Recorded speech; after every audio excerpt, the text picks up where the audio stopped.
Olá pessoal, nesse quarto bimestre o nosso tema principal será a energia, a conservação da energia de forma particular. Mas para a gente chegar nesse tema da conservação da energia, a gente precisa entender antes duas informações importantes que é a respeito do conceito de trabalho de uma força e de potência, que é o tema do vídeo de hoje. Vamos entender então do que se trata esse trabalho de uma força. Trabalho que é dado por essa letra aqui, ó, que parece um T, mas na verdade é uma letra grega chamada tal. Dizemos assim, ó: podemos entender o trabalho como sendo uma medida da energia transferida pela aplicação de uma força ao longo de um deslocamento. Então vamos dizer aqui que nós tenhamos um objeto e para que esse objeto se mova, a gente precisa transferir uma certa energia para ele. Então a primeira coisa para fazer o objeto se mover é transferir alguma energia para ele. E a gente vai transferir a partir de quê? A partir de uma força, certo? Por isso que diz trabalho de uma força.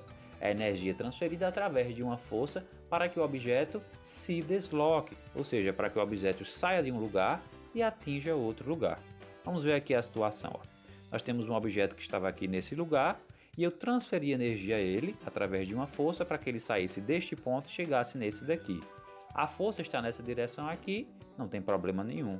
Mas ela está aí, ó. Usei uma força para fazer ele se deslocar daqui para cá, e esse deslocamento nós vamos chamar aqui ele de ΔS. Essa energia transferida para ele sair de um lugar para o outro, eu chamo de trabalho.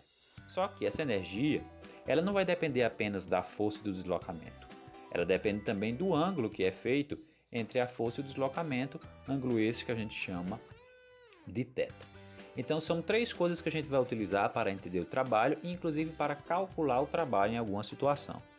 São elas: F, que é a força aplicada para mover o objeto, ΔS, que é o deslocamento do objeto, ou seja, a distância que ele percorre, e θ, que é o ângulo formado entre a força F e esse deslocamento. Então como é que a gente vai calcular esse trabalho? Vamos ver isto agora. Para isso a gente utiliza aí uma fórmula muito simples, que diz o seguinte: o trabalho tal é igual a força F vezes o deslocamento e vezes o cosseno θ. O cosseno de θ é o cosseno do ângulo entre essas duas grandezas, entre a força e o deslocamento. Então, quando precisamos saber qual é a energia transferida para que o objeto se mova, calculamos então o trabalho através dessa fórmula daí. Vamos então ao exemplo utilizando essa mesma situação. Vamos dizer que o valor dessa força seja 20, o valor da distância percorrida foi de 2 metros e o valor do ângulo é de 30 graus. O que é que a gente tem que fazer então para saber qual foi o trabalho aí para fazer o objeto se mover? Simples, basta substituir na fórmula. F vale 20, ΔS vale 2 e o θ vale 30 graus. Posso fazer aqui já, ó, 20 vezes 2 que dá 40 e o cosseno de 30 é 0,5. Por fim eu multiplico 40 por 0,5 e obtenho aí 20. Observamos que quando calculamos o trabalho, a unidade no final aqui é uma letra J, que representa a palavra joules em homenagem a um dos cientistas que estudou bastante essa questão da energia, certo? Mas nós temos algumas particularidades com relação ao trabalho, como nós podemos ver nas situações seguintes. A primeira particularidade refere-se ao seguinte fato: quando a força e o deslocamento apontam na mesma direção e mesmo sentido, o ângulo é de 0 graus. Podemos ver aqui nessa situação, ó, que a força aponta para a direita e o deslocamento também. Então o ângulo formado entre esses dois vetores é de 0 graus. Logo, o cosseno de 0 vale quanto? 1. Se o cosseno de 0 é 1, a fórmula fica da seguinte maneira: trabalho é igual a F vezes ΔS apenas.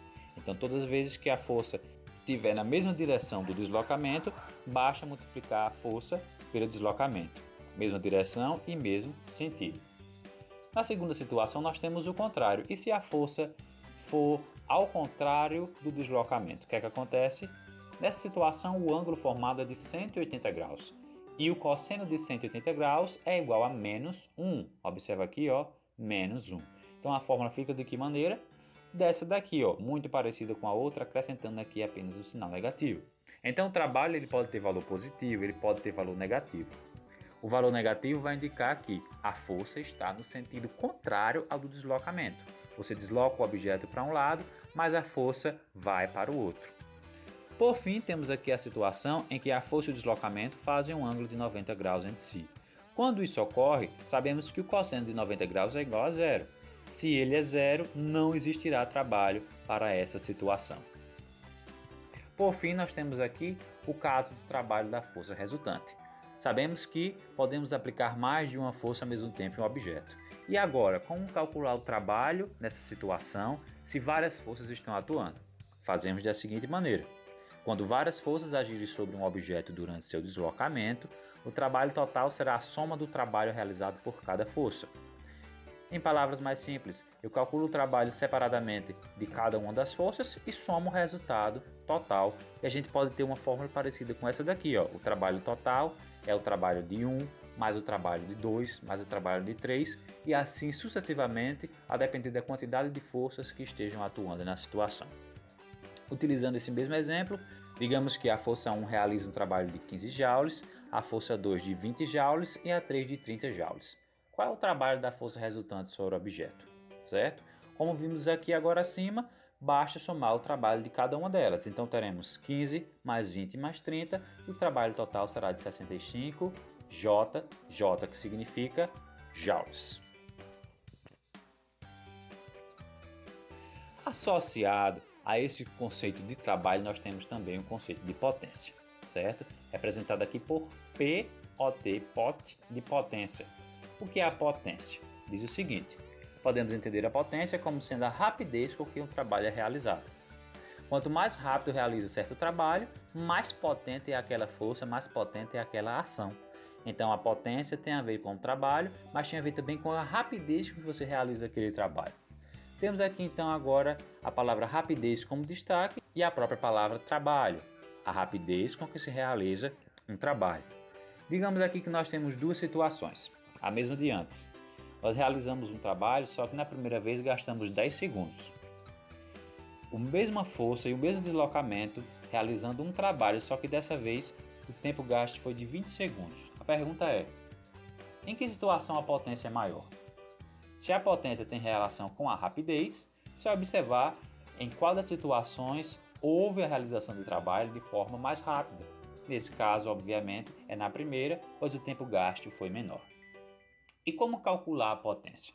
É simples. Se eu preciso do tempo, que representa a rapidez, e se eu preciso do trabalho, eu posso usar a seguinte fórmula. A potência é o trabalho dividido pelo tempo. Então vamos dizer que, utilizando aquele mesmo resultado de antes, que nós já tínhamos, um trabalho de 20 joules, não é isso? Qual deve ser a potência do primeiro caso? Então, se o trabalho é de 20, eu pego a fórmula, substituo o T por 20 e o tempo agora é de 10 segundos. 20 dividido por 10 eu obtenho 2. Só que observe bem que a letra muda agora. É 2 watts, em homenagem também a um cientista, certo? Esse watts é uma medida de potência, é aquela mesma medida que está nos aparelhos eletrodomésticos.